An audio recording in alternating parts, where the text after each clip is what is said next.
আসসালামু আলাইকুম ভিউয়ার্স, সবাই কেমন আছেন?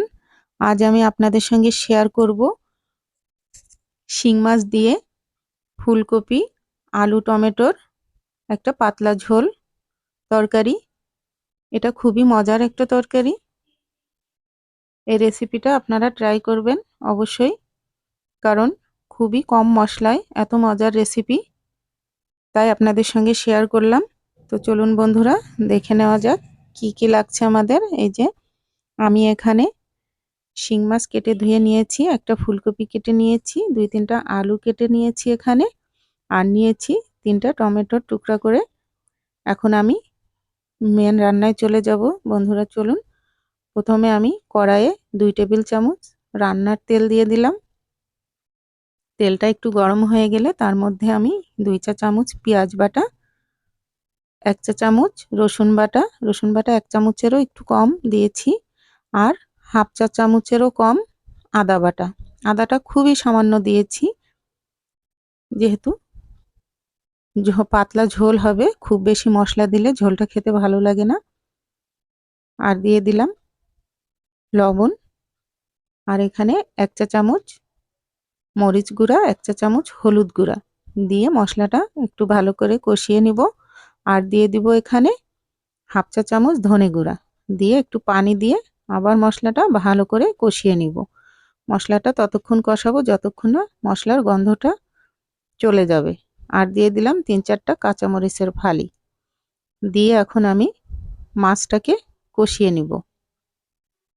মাছটা অবশ্যই আমরা তেলে ভেজে নিব না, কারণ যেহেতু মাছের ঝোল হবে, মাছ এবং সবজি দিয়ে ঝোল, এটা মাছটা কষিয়ে নিলেই ভালো হবে, জ্যান্ত মাছ।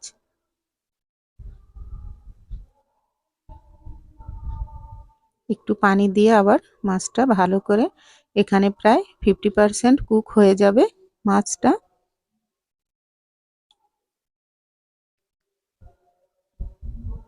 মাছটা কষানো হয়ে গেলে বন্ধুরা, মাছটা এখন আমি একটা প্লেটে তুলে নিব, কারণ সবজিটা যখন কষাবো মাছটা তুলে না নিলে মাছটা ভেঙে যাবে একদম, তাই মাছটা তুলে নিচ্ছি।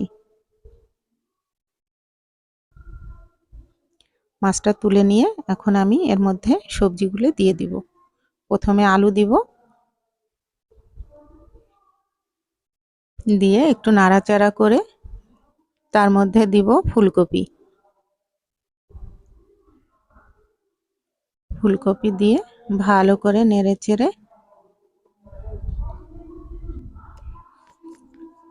কষিয়ে নিব। আমি একটু ঢাকা দিয়ে দিয়ে কষাবো। ফুলকপি থেকে পানি বেরিয়েছে, পানিটাও ভালো করে একদম কষাতে কষাতে পানিটাও শুকিয়ে যাবে। কষানো হয়ে গেছে, এখন আমি এর মধ্যে ঝোলের পানি দিয়ে দিব। পানিটা অবশ্যই গরম পানি হতে হবে, কারণ কষাতে কষাতে যদি আমি ঠান্ডা পানি দেই তাহলে কুকিংটা ওখানেই স্টপ হয়ে যাবে, তখন তরকারিটা ভালো সিদ্ধ হবে না। তাই যে কোনো কষানো তরকারির মধ্যে অবশ্যই গরম পানি দিবেন বন্ধুরা, তাহলে তরকারিটা অনেক সফট হবে। এখন আমি টমেটোগুলো দিয়ে দিলাম, দিয়ে তার উপরে আমি মাছটা বিছিয়ে দিব। মাছটা দিয়ে দিয়ে এখন আমি ঢাকা দিয়ে রান্না করব যতক্ষণ না আমার সবজিটা সিদ্ধ হচ্ছে ততক্ষণ। আমার সবজিটা প্রায় রান্না শেষ। এখন আমি ধনেপাতা অ্যাড করব এর মধ্যে। নামানোর আগে ধনেপাতা দিয়ে আমি চুলার ফ্লেমটা বন্ধ করে আমি ঢাকা দিয়ে 5 মিনিট চুলার উপর রেখে দিয়ে নামিয়ে নেব। তো বন্ধুরা, এই কম মশলায় এরকম মাছের ঝোলের তরকারি যদি আপনাদের ভালো লাগে অবশ্যই লাইক, কমেন্ট, শেয়ার করবেন বন্ধুরা, কারণ আমাদের শরীর স্বাস্থ্য সব ভালো রাখার জন্য অবশ্যই আমাদের কম মশলা খাওয়া উচিত। তাতে মশলারও সাশ্রয়, আবার শরীরেরও উপকার। তো আসুন বন্ধুরা, আমরা যদি আমার এই রান্নাটা আপনাদের পছন্দ হয় অবশ্যই লাইক, কমেন্ট, শেয়ার করবেন। ফেসবুকে দেখলে ফলো, ইউটিউবে সাবস্ক্রাইব করে আমার পাশে থাকবেন বন্ধুরা। আল্লাহ হাফেজ, আসসালামু আলাইকুম।